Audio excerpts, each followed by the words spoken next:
Alright, this is my audience. Okay, so my name is Shelby. Today I'll be talking to you about the Coastal Conservation Association, or the CCA. They started with a simple Save the Redfish campaign, and now they're the largest marine conservation group in the country. I've done a lot of research I'm going to share with you today. I'm going to talk to you about the CCA, the limits and regulations they have, and also what they do for our coastal populations. So to start, the start of marine conservation in general started back in the 1970s. In 1977, the redfish population plummeted to an all-time low. They actually were super scarce because of overfishing. So that was because there was no limitations, no regulations, nothing at all. So fishermen, commercial fishing could basically catch any kind of fish, whatever fish, how big, how small, whatever they wanted.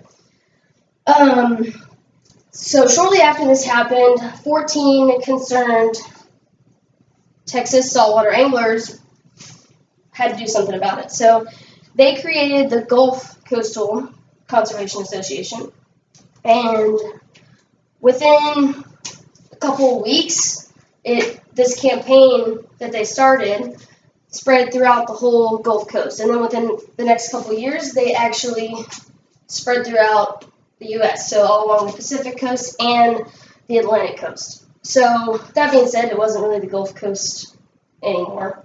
It was the entire coast. So they renamed it the Coastal Conservation Association, where it was born. So the CCA isn't just a conservation like just for fish. They do a lot more things. They do scholarships. They create habitats for fish. They all kinds of stuff. They actually are a nonprofit organization, and they are made up of thousands of recreational saltwater anglers and volunteers.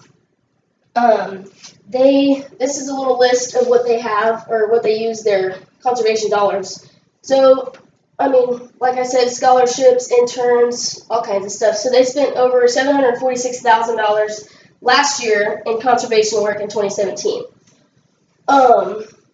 So with that being said, now y'all know a little bit about what they're about and what their mission is, so I can talk to you a little bit more about how they are going to try and preserve and limit the redfish population. So there's been many regulations throughout the years since CCA has been created, but as of now, according to Texas Parks and Wildlife, you are able to catch, well, you can catch as many as you want, but you are allowed to keep and catch 3 redfish per person per day, but they must be between 20 and 28 inches. So if you can see this little ruler down here, they have to be in between 20 and 28 inches. So your redfish has to be this big in order for you to keep it. So you can catch them bigger than that, but you can only keep one, and you must have a tag.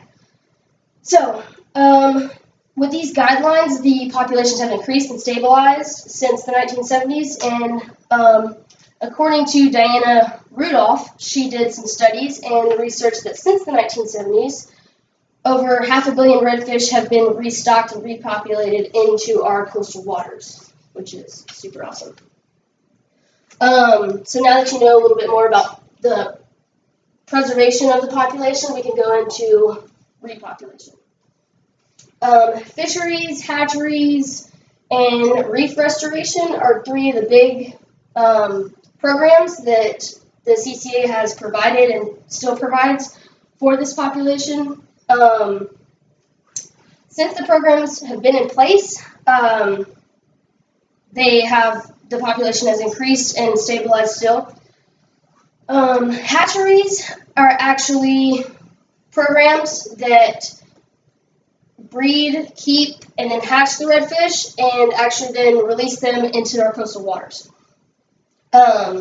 These are used to enhance the population. Reef restoration and artificial reefs are put into place so that redfish have more of a habitat so that they are able to flourish. Obviously, restoration is the restoring of a reef that is already there. Artificial reefs are the building of reefs that have once been there and are not there anymore. And fisheries. So fisheries solve our overfishing problem. They are mainly for commercial use, and what that is it allows restaurants, stores, etc. to raise fish in large numbers so that they can use them for recreational purposes. So, with that being said, now you know a little bit more about the CCA itself, about the limits and regulations, and about what their goals are for their population. But now you know how much of a role that they play in conserving or wildlife conservation altogether. So their goal is they strive to enhance the population and protect the population, but not only just that, to protect and enhance the habitats of this population. So as a saltwater angler myself, I couldn't imagine life without redfish or fishing at all. So you never know where we'd be today if we didn't have the Coastal Conservation Association. Thank you.